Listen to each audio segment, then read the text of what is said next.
আসসালামু আলাইকুম রহমতুল্লাহ। প্রিয় দিনী ভাই ও বোনেরা, আজকে গুরুত্বপূর্ণ একটি হাদিস আপনাদের সাথে আলোচনা করব। হাদিসটি শুনে অবশ্যই শেয়ার করবেন। আবু দাউদ শরীফের প্রথম হাদিস, হযরত আনাস ইবনে মালিক রাদিয়াল্লাহু তাআলা আনহু হাদিসটি বর্ণনা করেছেন।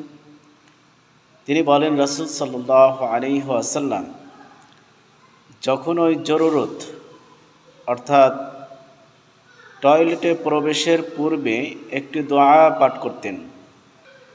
দোয়াটি হলো, আল্লাহুম্মা ইন্নী আউযু বিকা মিনাল খুবুসি ওয়াল খুবাইস।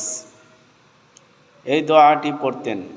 অর্থ হলো, হে আল্লাহ, আমি আপনার কাছে দুষ্ট জিন, নারী জিন থেকে তোমার কাছে আশ্রয় প্রার্থনা করছি। এই হাদিস দ্বারা বোঝা যায় যে নোংরা স্থানে, অপবিত্র স্থানে জিনরা বসবাস করে।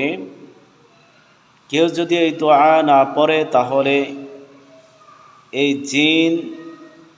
জিনদের মধ্যে নর এবং নারী মানুষের ক্ষতির কাজে তারা ব্যস্ত থাকে। এই জন্য দুষ্ট জিন তাদের ক্ষতি থেকে বাঁচতে হলে অবশ্যই এই দোয়াটির আমল করতে হবে।